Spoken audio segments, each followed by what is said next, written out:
Friends, it's time for the miraculous journey of Edward Tulane. I am going to go ahead and read chapters 26 and chapter 27 because they are the last two chapters in our incredible story that we've been reading. Okay, so let's jump in. Remember, at the end of the last chapter, Edward has a new shelf mate. Another doll is now sitting by him. Let's go ahead and jump in and see what happens next. "There you are, milady. Meet the rabbit doll," said Lucius. The doll mender walked away, turning out the lights one by one. In the gloom of the shop, Edward could see that this doll's head, like his, had been broken and repaired. Her face was, in fact, a web of cracks. She was wearing a baby bonnet. "How do you do?" she said in a high, thin voice. "I am pleased to make your acquaintance." "Hello," said Edward. "Have you been here long?" she asked. "Months and months," said Edward, "but I don't care. One place is the same as another to me."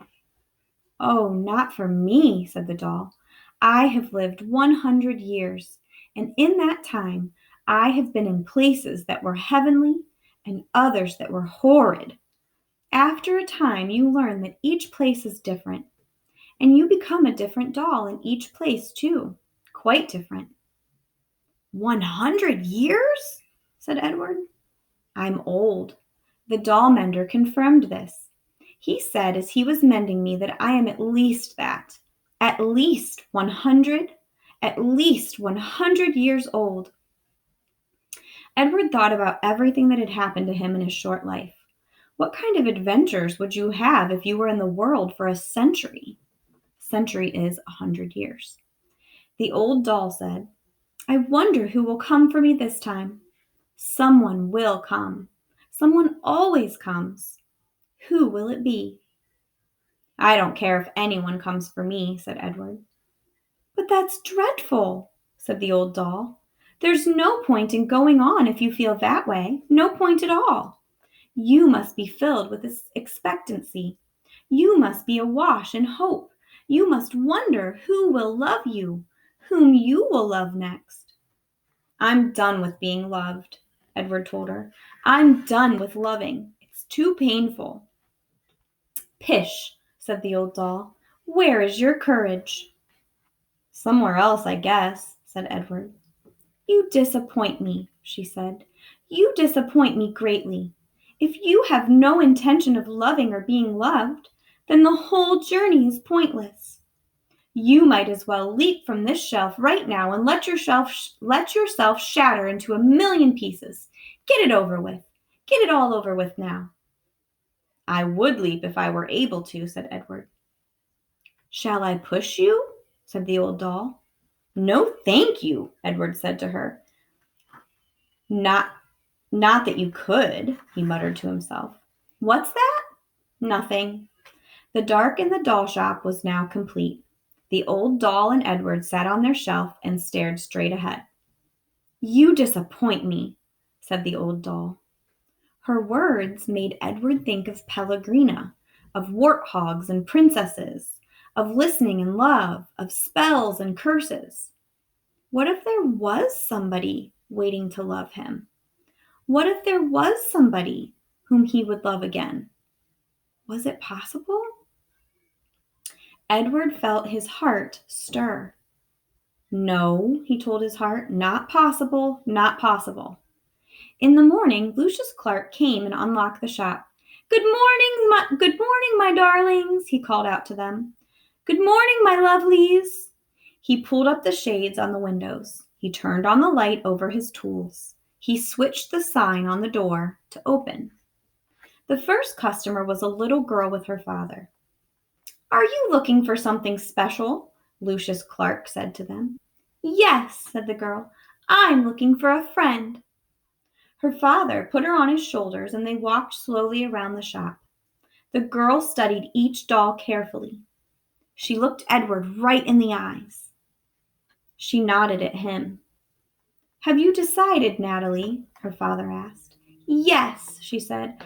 "I want the one in the baby bonnet." "Oh," said Lucius Clark. You know that she is very old. She is an antique." "She needs me," said Natalie firmly. Next to Edward, the old doll let out a sigh. She seemed to sit up straighter. Lucius came and took her off the shelf and handed her to Natalie. And when they left, when the girl's father opened the door for his daughter and the old doll, a bright shaft of early morning light came flooding in, and Edward heard quite clearly, as if she were still sitting next to him, the old doll's voice. "Open your heart," she said gently. "Someone will come. Someone will come for you. But you first must open your heart." The door closed. The sunlight disappeared. Someone will come. Edward's heart stirred. He thought for the first time in a long time of how the house on Egypt Street and of Abilene winding his watch and then bending toward him and placing it on his left leg, saying, "I will come home for you."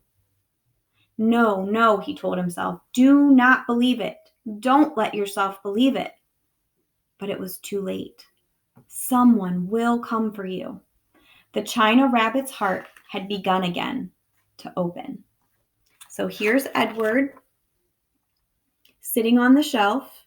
The little doll who had been next to him was chosen by that little girl, Natalie. And now Edward is starting to hope again. He's really starting to kind of open back up his heart. And now for the last chapter, chapter 27. Looks like someone with an umbrella is coming. Maybe they're coming into the shop. I see a door behind there. Let's see what happens in our last chapter. Seasons passed, fall and winter and spring and summer. Leaves blew in through the open door of Lucius Clark's shop, and rain and the green, outrageous, hopeful light of spring. People came and went, grandmothers and doll collectors and little girls with their mothers. Edward Tulane waited. The seasons turned into years. Edward Tulane waited. He repeated the old doll's words over and over until they wore a smooth groove of hope in his brain. Someone will come. Someone will come for you. And the old doll was right. Someone did come. It was springtime. It was raining. There were dogwood blossoms on the floor of Lucius Clark's shop. She was a small girl, maybe 5 years old, and while her mother struggled to close a blue umbrella, the little girl walked around the store, stopping and staring solemnly at each doll and then moving on. When she came to Edward, she stood in front of him for what seemed like a long time. She looked at him, and he looked back at her. "Someone will come," Edward said. "Someone will come for me." The girl smiled, and then she stood on her tiptoes and took Edward off the shelf. She cradled him in her arms. She held him in the same ferocious, tender way that Sarah Ruth had held him. "Oh," thought Edward, "I remember this." "Madam," said Lucius Clark, "could you please attend to your daughter? She is holding a very fragile, very precious, quite expensive doll." "Maggie," said the woman. She looked up from the still open umbrella. "What have you got?" "A rabbit," said Maggie. "A what?" said the mother. "A rabbit," said Maggie again. "I want him." "Remember, we're not buying anything today. We're looking only," said the woman. "Madam," said Lucius Clark, "please." The woman came and stood over Maggie. She looked down at Edward. The rabbit felt dizzy. He wondered for a moment if his head had cracked open again, if he was dreaming. "Look, Mama," said Maggie. "Look at him." "I see him," said the woman. She dropped the umbrella. She put her hand on the locket that hung around her neck. And Edward saw then that it was not a locket at all. It was a watch, a pocket watch. It was his watch. "Edward?" said Abilene. "Yes," said Edward. Edward, she said again, certain this time. Yes, said Edward. Yes, yes, yes, it's me. And that is how our story ends.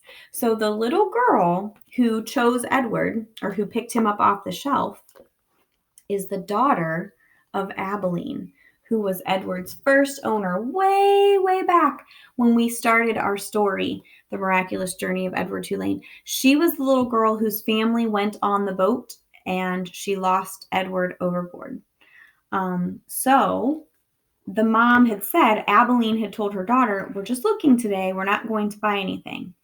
And they kind of left us hanging. Kate DiCamillo, our author, just, whoop, she ended the story. So I want you to think about what you think happens after the book ends. I know what I think or what I hope happens in the story. I'm certainly hoping that Abilene and her little daughter decided to take Edward home. And now Edward knows how to love. He's been loved, he's loved, and I think he would make an incredible toy to have. So I hope you guys enjoyed that. And I'm not sure what we're going to read next for our chapter book read aloud. I'm hunting for something really good for us. But I hope you enjoyed this one. Maybe leave me a comment and telling me, like, out of 10, what would you rate this story? 1 being, oh, I didn't like it at all. 5 would be like, oh, I kind of liked it. It was okay. Or a 10 would be, I really, really enjoyed it and I thought it was awesome. Okay. So maybe just put the number in the comment that you would rate this book. All right.